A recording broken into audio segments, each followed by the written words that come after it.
Ancine, Agência Nacional do Cinema. Patrocínio Huawei. Uma produção Delos Boreal. Apresentam... Sobre fundo preto, linhas curvas, verdes e pontilhadas rotacionam. Segue uma série de nomes em letras brancas. Em letras vermelhas, os nomes piscam. Alberto Manguel, Brian Greene, Camille Paglia, Carl Hart, David Grossman, Geoffrey West, Javier Cercas, John Gray, Joshua Green, Mia Couto, Pascal Bruckner, Paul Bloom. Direção, Pedro Zimmermann. Tudo escurece. Dentro de um círculo formado pelas linhas verdes, lê-se Fronteiras do Pensamento, Vozes do Mundo. Joshua Green. Uma outra ética. Tudo escurece. Numa maquete de um pasto estão 2 ovelhas, 2 homens e um menino. Essa é uma história muito famosa sobre um grupo de pastores. Cada um deles tem seu rebanho de ovelhas e criam suas ovelhas neste pasto comum. E esses pastores são muito inteligentes. Eles são bons profissionais e de vez em quando se perguntam: devo adicionar mais animais ao meu rebanho? Eles pensam nos custos e nos benefícios e raciocinam: bem, se eu tiver mais animais no rebanho, quando for ao mercado ganharei mais dinheiro. Isso é bom. Esse é o benefício a algum custo. Bem, eles compartilham este pasto comum, então não custa muito ter mais animais. E assim todos dizem sim. Vou adicionar mais animais ao meu rebanho e continuarei adicionando cada vez mais. Até que, em certo momento, há tantos animais no pasto que não há grama suficiente para nenhum deles. Rebanho de ovelhas num chão de terra. E todos os animais morrem. Uma ovelha está deitada. E todos os pastores acabam em situação Sentado pior. num monte de terra, um barbudo segura um cajado. Casas em ruínas.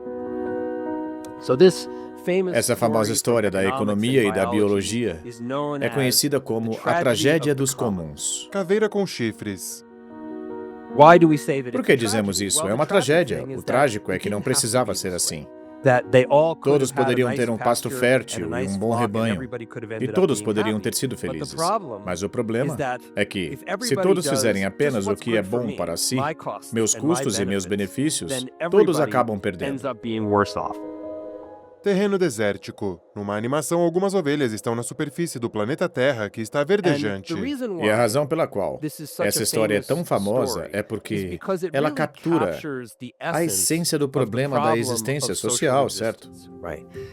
As pessoas vivem juntas e podem viver bem juntas, ou podem viver mal juntas. E quando vivem bem juntas, há uma restrição ao que podem fazer. Elas não pensam apenas no que é bom para si.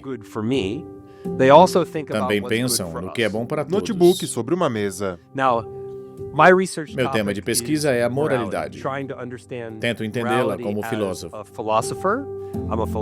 Sou um filósofo que também estuda a moralidade como cientista. Se me perguntarem, como filósofo e cientista, o que é a moralidade?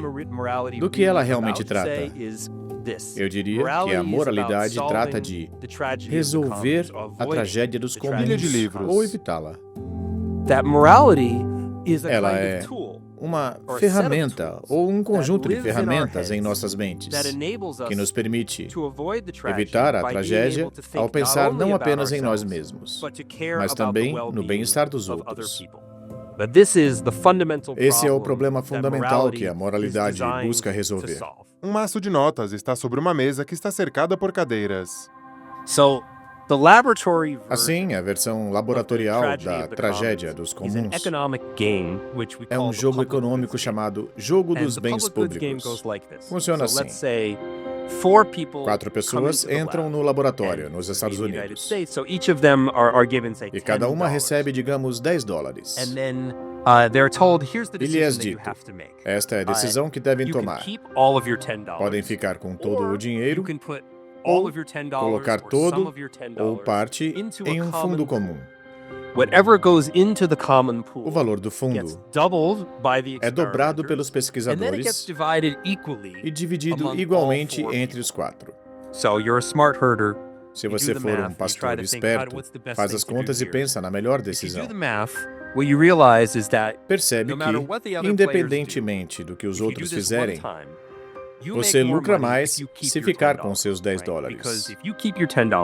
Pois, ao ficar com o dinheiro, você também recebe sua parte do fundo, dobrado e dividido por 4. Ou seja, você ganha mais. Seja o que os outros fizerem, seu lucro é maior se ficar com o dinheiro.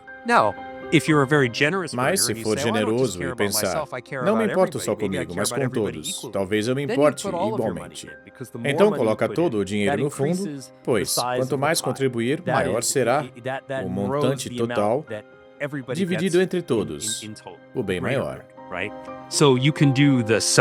Assim, você pode agir de forma egoísta ou cooperativa, colocando todo o seu dinheiro no fundo, ou algo intermediário. Queríamos descobrir que tipo de pensamento torna as pessoas egoístas. Que tipo de pensamento faz as pessoas serem generosas? Que tipo de pensamento faz as pessoas serem cooperativas? A forma como testamos essa ideia é pedir que as pessoas tomem essa decisão de 3 formas diferentes. Às vezes, decidem naturalmente. Em outra situação, dizemos que devem decidir rapidamente. Tem menos de 10 segundos para escolher. Já para outro grupo, dizemos que devem ir devagar. Devem levar mais de 10 segundos refletindo antes de decidir. A pergunta é, quando as pessoas são mais cooperativas, decidir rápido as torna mais ou menos cooperativas? A intuição as leva a ser generosas? Ou ao refletir pensam, talvez eu não deva? Ou a intuição é egoísta e a reflexão as corrige? Não, devo ser generoso. Ou a velocidade não influencia? Visto de costas, um homem olha para um relógio numa parede. Se você obrigar decisões rápidas, em média as pessoas contribuem mais. Assim, a intuição, o pensamento rápido, torna as pessoas mais cooperativas, bons pastores, certo? Já ao refletir, contribuem menos. Isso sugere que as pessoas são instintivamente boas ou cooperativas. Mas é mais complexo. Depende da cultura, como veremos. E de experiência e atitudes pessoais. Uma mulher olha para o relógio, série de bibliotecas. Esse experimento é pequeno, mas reflete um campo maior que cresceu nas últimas décadas. Sua essência é que nossas decisões morais são guiadas principalmente por emoções e intuições. Não totalmente, mas em grande parte. Nossos sentimentos morais se dividem em 4 categorias. Emoções positivas, exemplo, gratidão. 2, emoções negativas, exemplo, culpa, vergonha. Algumas direcionadas a nós mesmos, outras aos outros. Há também sentimentos positivos que motivam os outros, como, se você for um bom pastor, terá minha gratidão. Se for um mau pastor, agindo egoisticamente, sentirei raiva, desprezo ou nojo. Resumindo, embora pareçam diferentes, esses sentimentos se encaixam nessa estrutura maior. Percorre-se a maquete do pasto. O problema moral básico é eu versus nós, egoísmo versus preocupação coletiva. Já o problema moderno é nós versus eles, interesses do meu grupo versus os seus, valores do meu grupo contra os seus, o Deus do meu grupo contra o seu, meu estilo de vida versus o seu. E estamos todos ao mesmo pasto do mundo moderno. Como conviveremos aqui? O que faremos? Esse é um problema diferente daquele que a evolução nos preparou para resolver. Nem a biologia, nem a evolução cultural nos prepararam para Maquete de uma isso. batalha. Isso explica muitas de nossas falhas. Nossa mente não foi projetada para lidar com esse tipo de problema moderno. A moralidade básica resolve problemas dentro de uma tribo. A questão do eu contra nós. Se a moralidade resolve conflitos internos, como nomear a solução de problemas que ocorrem entre tribos? Podemos dizer que isso seria uma metamoralidade? Quer dizer, se a moralidade é capaz de fazer indivíduos cooperarem em grupo, a metamoralidade seria um sistema moral de nível superior, que resolve os mesmos problemas um nível acima, que permite a convivência de tribos, de grupos, assim como a moralidade básica permite a A coexistência maquete de vira uma indivíduos animação. em um grupo. Alguns adversários se dão um aperto de mãos. Um livro está sobre uma mesa. Uma das ideias de John Rawls, talvez sua ideia mais famosa, é a da escolha por trás do véu da ignorância. Rawls propõe, imagine uma sociedade com diversos tipos de pessoas, ricos e pobres, de diferentes religiões ou sem religião, pessoas talentosas, inteligentes e outras menos talentosas ou inteligentes. Rawls afirma que uma boa sociedade é aquela que você escolheria se não soubesse qual posição ocuparia nela. Em outras palavras, é uma forma de garantir imparcialidade. Isto é, sob o véu da ignorância, você ignora sua futura posição social.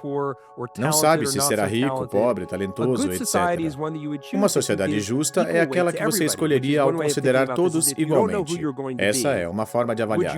Eu desejaria viver nessa sociedade? Pensar sob o véu da ignorância é uma ideia poderosa para decisões éticas. Acho essa ideia muito poderosa. Quero falar sobre experimentos recentes que aplicam esse conceito a dilemas morais específicos. Quantos aqui já ouviram falar do problema do Numa bonde? maquete, um trem está perto de bonecos sobre um trilho. Um bonde desgovernado se aproxima de 5 pessoas. E se você não fizer nada, elas morrerão. O bonde não tem freios. Você pode acionar uma alavanca para desviá-lo para um trilho secundário. Mas há uma pessoa nesse trilho. Salvar as 5 pessoas significa matar a outra. Isso é aceitável? É moralmente aceitável puxar a alavanca? Segundo pesquisas, cerca de 80 a 90% dos Estados Unidos consideram isso aceitável. Provavelmente aqui também. Já na variação do problema, o bonde ainda ameaça 5 pessoas. Mas você está em uma ponte e pode salvá-las, empurrando uma pessoa grande para os trilhos. Ela morrerá, mas salvará as 5. Muitos consideram isso inaceitável. Essa resposta se alinha à filosofia de Immanuel Kant. Os fins não justificam os meios. Como Rawls abordaria o caso da ponte? Talvez assim. Você tem chance igual de ser qualquer uma das 6 pessoas. Há 5 sextos de chance de ser uma das 5 salvas, se você empurrar. E 1 sexto de chance de ser a pessoa empurrada. Assim,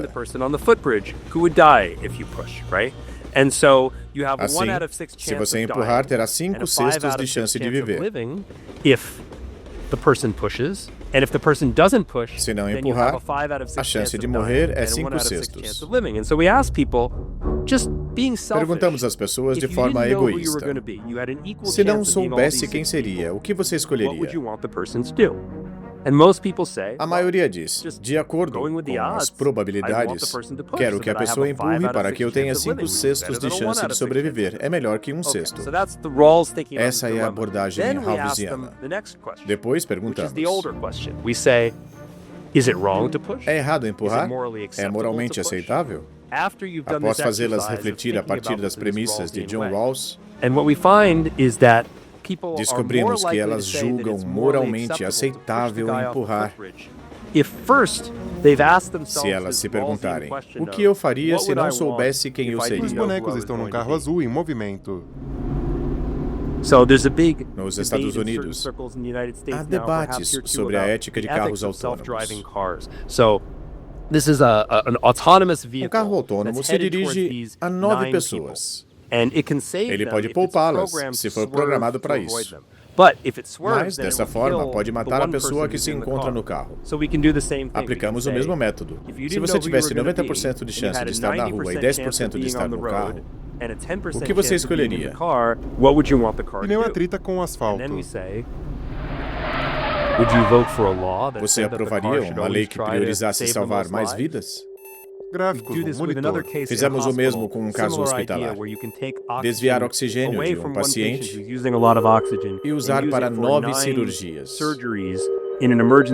No contexto de uma situação de emergência, sacrificaríamos um para salvar 9? Perguntamos, se você não soubesse qual paciente você seria, qual deveria ser a decisão do Conselho de Ética do hospital? E essa seria uma boa decisão? Em todos os casos, temos nessa pergunta de controle, é aceitável jogar o sujeito da ponte? E então, na condição do véu da ignorância, as pessoas primeiro se perguntam o que eu gostaria que acontecesse se eu não soubesse quem eu seria naquela situação. E quando elas primeiro raciocinam desta maneira, ficam mais propensas a priorizar o bem maior nas situações do carro e do trem.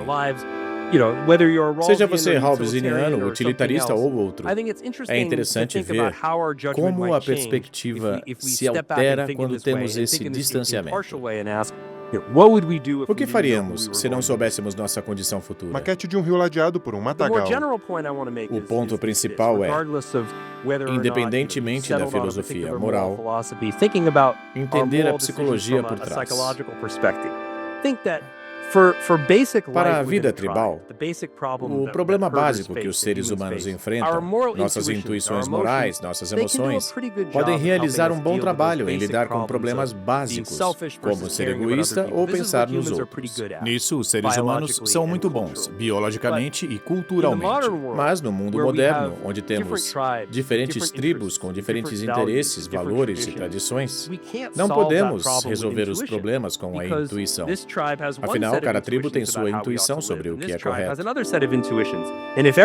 E se for permitido a todos apenas seguir seus sentimentos tribais, jamais conseguiremos resolver nossos problemas. Nossos problemas surgem do fato de que temos diferentes intuições sobre o certo e o errado. Teremos que fazer algo mais complicado. Temos que encontrar uma forma de apelar a um padrão geral que ultrapasse as limitações de nossas reações tribais, dos sentimentos que temos. Se formos encontrar uma forma de convivência mais pacífica, espero que, com um entendimento científico da moralidade, a ciência não entregará as respostas por conta própria, mas, ao entregar o conhecimento científico com valores humanos e questionar, isso faz sentido? Precisamos mudar algo?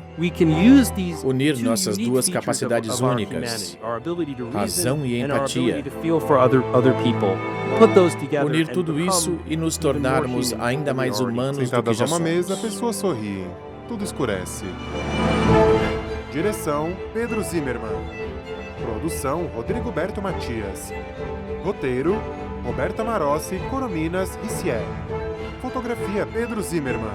Seguem os créditos finais. Roteiro de audiodescrição: Cristiane Curione. Consultoria especializada: Edgar Jacques. Locução: Giancarlo Marquezine. Conteúdo de acessibilidade, etc. Filmes.